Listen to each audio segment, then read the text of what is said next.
Del PJ frente de todos. ¿Cómo te va, Néstor? ¿Todo bien? Buenos días, ¿qué tal? Buen día a la audiencia. Bueno, acá estamos.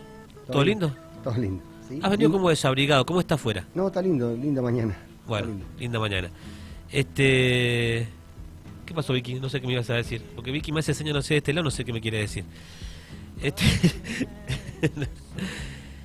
Sabemos que estás trabajando en un montón de cosas y queremos escuchar también tu opinión, no sé cómo estás de tiempo. Entre otras cosas, un proyecto, ahí nos avisaba la producción, nos decía cuando preparábamos el programa, relacionado con la televisión digital abierta, Néstor.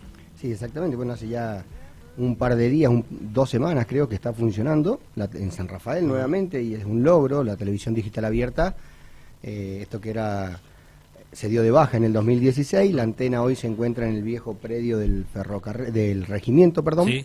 Y brinda la posibilidad a todos los sanrafaelinos de poder conectarse a un sistema de televisión digital muy bueno, sin costo. Sí. Esto, básicamente, la parte técnica sería conectar el cable coaxil a una antena exterior, pues una Yagi, una parrilla que se puede conseguir en cualquier casa electrónica, y ese cable coaxil conectado al coaxil, a la parte de la antena del televisor, en la parte de atrás, digamos, en la parte posterior. Y después ir a la sintonización de canales de aire, apuntada a la antena, como te digo, al viejo regimiento, van a poder recibir, son 15 señales de aire, en el cual tenés distintos canales de noticias, de deporte, de cultura, arte, cine, entretenimiento. La verdad que está muy bueno, funciona muy bien en distintos lugares, parajes, distritos alejados, Las Paredes, Gush, Salto de las Rosas, en Cañada Seca, me han avisado que ya lo están sintonizando y se sintoniza muy bien. Bien. ¿Tenés idea de cuánto es el costo para todo lo que significa la instalación, la parte técnica o no? Mira, no he manejado, sé que hay antenitas desde 1.500 pesos hasta de 3.000 y algo, las Yagi, el dipolo que sale hacia adelante con la rejillita de aluminio. Sí, tener presente que en los televisores construidos después del 2013 son los televisores que tienen el decodificador incorporado, que no hay que comprar un decodificador, los televisores más viejos. Recordarán que se entregaban hace tiempo los decodificadores, sobre todo a los abuelos, a los jubilados, le entregaban antena y decodificador. Bueno, si hay un televisor viejo, se compra un decodificador, que no tengo el valor del decodificador, pero se puede conseguir o por Mercado Libre. Bueno, pero estamos hablando ya de televisores de 10 años para atrás a la fecha. Claro, han de quedar, son los menos, pero también existen y hay, me han llamado, entonces hemos tenido que ver eso. Pero sí que está funcionando, que funciona muy bien, se acerca el Mundial y sabemos que nuestro país es sumamente futbolero y vamos a tener la posibilidad de poderlo ver. Y tenemos ahora, por delante el compromiso de poder traccionar y gestionar a la nación, ver cómo podemos encontrarnos con decodificadores y antenas para las escuelas, para que este servicio también pueda ser puesto en distintas escuelas, sobre todo rurales. Bueno, tu laburo, justamente te iba a preguntar sobre a qué apunta tu proyecto. ¿Viene por ahí? Viene por ahí, exactamente. El hecho de poder lograr y recuperar soberanía digital. Que tengamos la posibilidad de poder tener un abanico de canales, ya sea de noticias, de televisión, de información, de entretenimiento, de cultura. Y sobre todo, lo he dicho más de una oportunidad, saben, soy docente, o sea, poder llegar con este proyecto a las instituciones educativas que a veces no cuentan con el recurso de poder pagar cualquier señal que sea de aire o de satelital, y entonces te quedas imposibilitado de esto, que hoy día sabes que la información fluye muy rápidamente por los medios de comunicación. ¿Sabes que es importante, Néstor, que después no tenés que pagar ningún costo, ni cuota, ni abono? Quizás esta inversión, al que nos está escuchando, esto que vos decís respecto de la conexión, 1.500 pesos, ponele que sea un peso más, ¿no?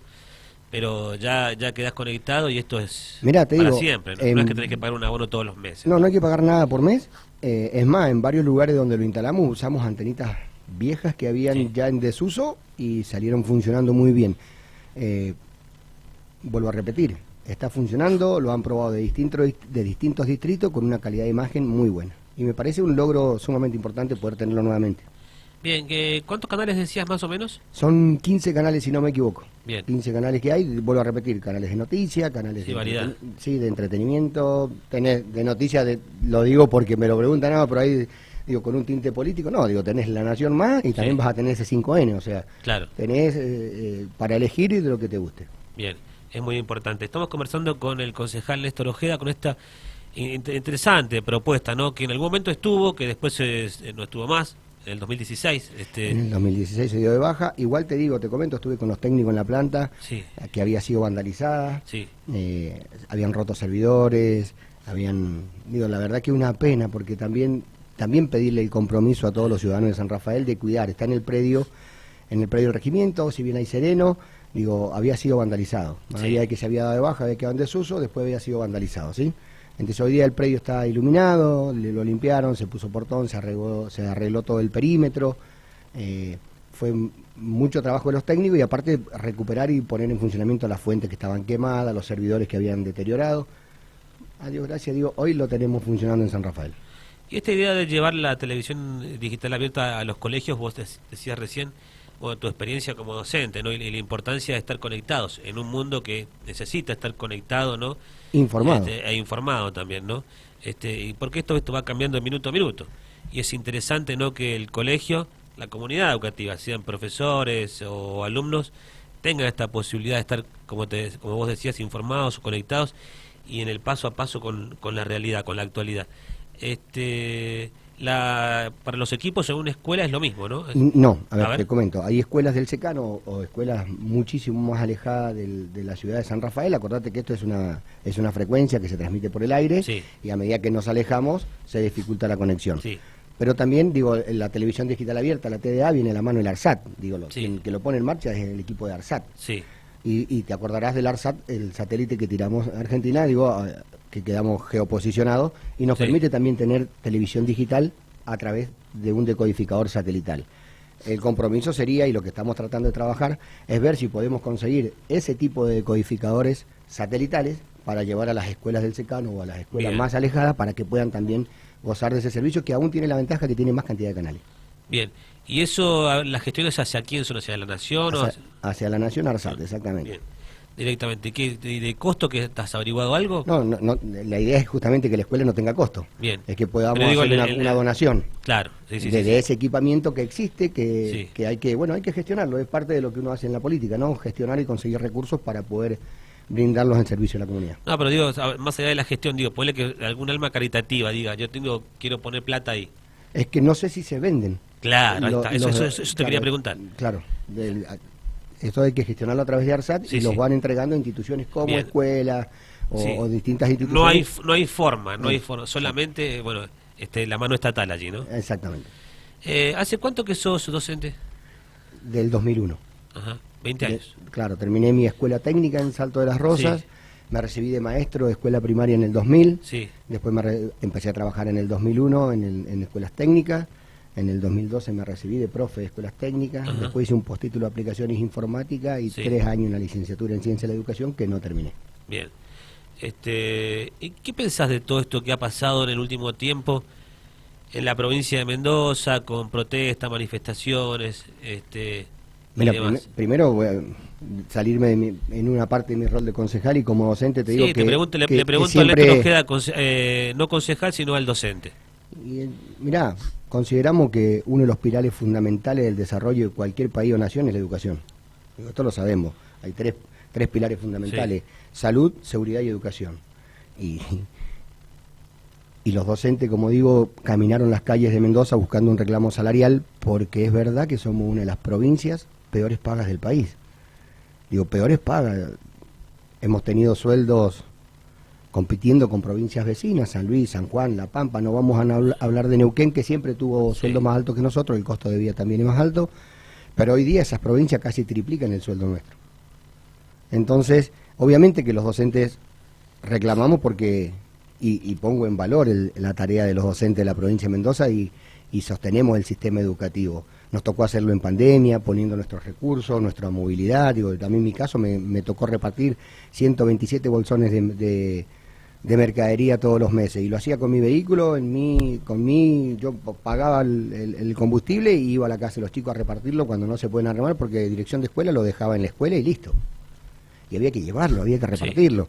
Y los chicos que no tenían conectividad, llevarle los cuadernillos, después ir a buscarlo, llevarle a lo mejor alguna computadora arreglada del viejo plan Conectar Igualdad, que también se había dado de baja para que pudieran hacer las tareas.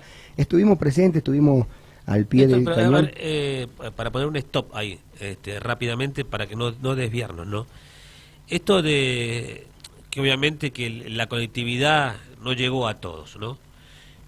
Incluso acá en escuelas céntricas también, o chicos de lugares porque no tenían teléfono o computadora o no tenían internet en la casa, que es una realidad, ¿no?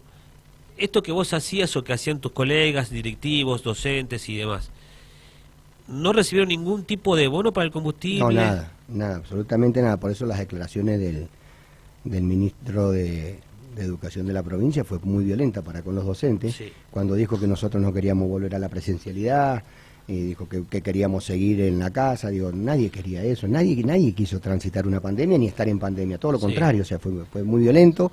Por eso también fue el enojo de muchos de los docentes de Mendoza, y yo te diría de la gran mayoría, que salieron a manifestarse y a reclamar. Pero como vos bien decís, no hubo bono, después llegó un plus de conectividad que creo que fueron 500, 600 pesos, sí, que porque uno tenía que tener internet, digo, y vuelvo a repetir, uno cuando es docente, sos docente todos los días. Nosotros nos llegaba el mensaje domingo 2 de la mañana, sí, que tenías un chico haciendo la tarea y te preguntaba, profe, ¿cómo? Y vos respondía el otro día, pero era domingo, sí, y nadie puso pero, todo lo contrario, digo. Y en esto lo que quería ponderar era que los docentes de la provincia de Mendoza son docentes comprometidos, que sostienen el sistema, que apoyamos y que avalamos la educación pública y que hacemos todo lo que hay que hacer para sostenerla. Y habrás visto en un montón de escuelas que en una fecha patria se hace algún tipo de evento para recaudar fondos, que después la escuela se está pintando, que después la escuela se está arreglando, porque los fondos no llegan. Hay una parte de infraestructura que tiene que venir a hacer la reparación, el mantenimiento y la construcción de edificios escolares y no aparece. Esto ahora sí tiene que ver con, en la parte de concejal, que hicimos un proyecto de declaración. La ley que nos nuclea a los docentes de la provincia es la ley 6.970. Esa es la ley de educación de la provincia de Mendoza. En esa ley, que está sancionada y vigente del año 2002, dice que el 35% de lo que la provincia recauda, de las erogaciones provinciales, tiene que estar destinado a educación. Este año fue el 17. Entonces con el 17 obviamente para sueldos, para reparar escuelas. Te puedo nombrar un montón de escuelas que después de la pandemia todavía no les está funcionando el comedor. Fui el otro día a una escuela en La Vasconia, escuela Rentería, sí, una escuela con una condición muy humilde, que necesitan tener, y desde el 2019 el comedor no funciona. Y esto tiene que ver con la poca inversión que hay en el plano educativo. Vos me preguntás, bueno, ¿pero por qué pasa? Y yo creo que somos la variable de ajuste para pagar la gran deuda que quedó en la provincia. Néstor, ¿y qué pasó después de la pandemia cuando empezaban a volver de a poco a los colegios? Porque no hablando ni con funcionarios, ni con dirigentes ni de ningún partido, sino hablando con especialistas, ¿no? Que acá entrevistamos a todos. Vos te imaginás, ¿sí?, que en época de pandemia entrevistamos a médicos de todo tipo, color, raza, especialidad, y todos coincidían en algo que a mí me llamaba mucho la atención, que decían que era el momento de a poquito, cuando se volvía a la normalidad, ya sea en el trabajo, en la propia casa o en los establecimientos educativos, y ahí lo voy a subrayar, o en las oficinas públicas, había que extremar los cuidados de limpieza, de desinfección y demás. Eso todos los médicos nos decían, cuando se empieza a volver, tenemos que meterle lavandina, cloro, alcohol en gel desde el techo hasta 1 metro, recuerdo un médico que me decía, hasta 1 metro de profundidad. ¿Qué pasó en las escuelas? A ver, primero vamos a decir... Por eso te digo que esto, alejándonos de lo que puede ser un dirigente político, es lo que decían los profesionales. Acuérdate que volvimos por burbujas. Sí. Volvían con los chicos con cursos muy reducidos y alternados, se seguía trabajando de manera virtual, pero yo siempre puse en valor que es necesaria la presencialidad. Sí. Porque como docente, ese proceso de sociabilización se da entre personas. Sí, si no, mañana cargamos un programa en una computadora y los docentes no... Sí, es una máquina de chavo. No, pero bueno, justamente la educación tiene que ver con ese proceso de sociabilización, de generar normas, conductas y valores que una máquina no lo puede transmitir. Por eso ponderamos la presencialidad como docente, ¿sí? Sí. Fue difícil.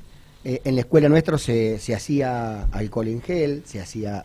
porque tenemos una parte de química que lo podía hacer, entonces, las planchas en el ingreso, la higienización, pero después llegaba el recreo y se ponía difícil, porque los chicos son chicos y tenían la necesidad después de 2 años y de pandemia de juntarse. Entonces fue difícil, se trabajó en burbujas, recordarán, alternado, hoy día está en una presencialidad normal. ¿Y llegaban los insumos para la compra? Los insumos llegaban, pero eran muy insuficientes. Sí. O sea, porque el monto destinado es insuficiente y tiene que ver con lo que hablamos recién. Sí. Sumamente insuficiente. ¿Qué nos pasaba? Bueno, los profes de química haciendo alcohol en gel, haciendo alcohol, y de esa manera vos ibas pudiendo sortear lo que te tocaba hacer. Vuelvo a repetir, con muchísima voluntad de todos los docentes de la provincia, el sistema educativo sale y sigue adelante. Pero esa tarea, evidentemente, por el gobierno provincial, no es reconocida. Por eso el reclamo de lo que arrancamos la charla. Sí. ¿Y qué te han dicho tus colegas? Bueno, nosotros ya lo sabemos porque nos batería de mensajes, ¿no? De lo que pasó ayer cuando recibieron el bono, fueron al cajero, revisaron la cuenta con los descuentos que... Bueno. Entonces, lo decía Vicky, y también nos pasó con los médicos o los enfermeros que también llegaban mensajes y han hecho una carta durísima, ¿no? Vicky lo decía ayer, mi compañera, ya que más o menos se arregló, se bajó un cambio, ¿viste? De vuelta como patrón de estancia, ¿viste? Te voy a disciplinar. Ha sido... ¿Qué te dicen tus colegas? Bueno, es muy fuerte, o sea, es chocante. Primero, los colegas como docente y en mi función de concejal, ellos saben mi postura, digo, lo he charlado siempre en la escuela antes de ser concejal. A nosotros nos han venido gobernando 6, 7 años a decretazo. O sea, cero diálogo. Esto es una realidad. Y digo, obviamente, concejal del Frente de Todos, soy peronista. Cuando estaba el gobierno peronista, que era, por ejemplo, Paco Pérez, también hicimos paro. Sí. Y también acompañé la marcha, y también estuve en la explanada de la Casa de Gobierno, porque siempre fue para mí, la educación tiene que ser una política transversal, a cualquier color político. ¿Y por qué le reclamamos? Y porque de esa ley que te nombré, se aportaba el 26%, y nos faltaban 9 puntos. Claro. Y entonces reclamábamos mejores condiciones salariales, pero había diálogo. Esa es la gran diferencia. Habían paritarias abiertas, paritarias que los aumentos eran retroactivos a enero, por ejemplo, no descuento los días de paro, se ponía por acta de paritaria si vamos a aceptar la propuesta con el no descuento los días de paro, y ocurrían esas cosas. Cuando fueron a cobrar, y fuimos a cobrar los docentes, y sí, la desazón fue tremenda, porque aparte hubo mala liquidación. Aparte de los descuentos, hubo mala liquidación, y pareciera que fuera a propósito. Entonces, yo cuando hablo digo... no sé si estás al tanto, pero nos decían incluso de descuentos de las asignaciones familiares, ¿no? Sí, de contar 2 veces el ítem, el ítem aula, digo, única provincia. Pero ya un descuento de la asignación familiar es motivo de juicio directamente, porque la asignación familiar ni siquiera es la plata del trabajador, sino que es de la familia. Pero acá la culpa siempre es el sistema, es como si fuera una cuestión autárquica que se maneja solo. Hay alguien que mete el dedo, no es el sistema no falla. Sí, yo cuando ayer escuchaba, leí mensajes, digo, ponele lo del ítem aula, ponele lo del paro, pero cuando se te meten con la asignación familiar, eso, pero te digo más, hasta un fiscal puede actuar de oficio, porque es quedarse con la plata no del trabajador, sino de la familia, pero está escrito por ley eso. Sí, vuelvo a decir, uno no quiere pensar que sea a propósito, porque pero es casualidad, pero bueno, lo mismo, la desazón de los docentes fue enorme, salir a cobrar, no percibir el salario y seguir siendo una de las provincias peores pagas. Esto sigue siendo así. Vuelvo a repetir, yo trabajo del 2001, San Juan nunca cobró más que los docentes de la provincia de Mendoza, hoy casi nos duplican el sueldo. Mira. San Juan. Tremendo dato. Sí, Salvini hablar. Sí. No solo los pasa con la educación, pasa con la salud. Mucha gente de acá se ha ido a dar clases a La Pampa también. De 3 veces más alto el sueldo. Mirá que tiene que ir un mendocino a La Pampa. Pero que es 3 veces más alto el sueldo. ¿En La Pampa? Sí. Claro. O sea, mirá, yo en Córdoba, por ejemplo, yo tengo un ejemplo. En Córdoba yo, como docente, con el cargo y las horas que tengo, que los tengo en licencia en este momento por la ley de incompatibilidad horaria, yo en Córdoba, y sin tener la carga completa, cobraría 282.000 pesos. Mira. De docente. Acá no llego a la mitad. Mira. Es un montón la diferencia. Independientemente de eso, digo, reivindicar que la educación tiene que tener inversión. En este punto hago un paréntesis. Volvió el plan Conectar Igualdad, que hoy se llama Juana Manso. Es una computadora que están entregando nuevamente a los chicos, y esto tiene que ver con lo que hablábamos hace rato, la posibilidad de tener una herramienta importantísima, que a veces, y hoy sobre todo, es imposible adquirirla. La tienen nuevamente, se están entregando. En primero y segundo y tercero años van cubriendo ese cupo en distintas escuelas. Para mí es fundamental, yo como docente, poder arrancar con un punto de partida que pueda después mejorar el inicio de la calidad educativa. Néstor, gracias por acompañarnos. A ustedes. Como siempre, seguimos invitándote, ¿no? Para hablar de muchos temas más. No queda todavía lo político. Usted tiene un lío también adentro, no es de lo político, mamadera, ¿no? Pero vamos a ir trabajando. En la vereda del frente también es tan complicado, ¿no? Mirá, la coyuntura política es difícil en este momento. Ustedes no tienen candidatos todavía, pero acá de Cambia Mendoza ya nos han visitado, te estás sentado vos, mínimo 4 candidatos a intendente ya tienen. Y creo que hay 2 más que pueden venir. Exactamente, gracias Néstor. No, a ustedes, muchísimas Néstor gracias Ojeda, a la audiencia. Concejal del Frente de Todos PJ. Ahora podés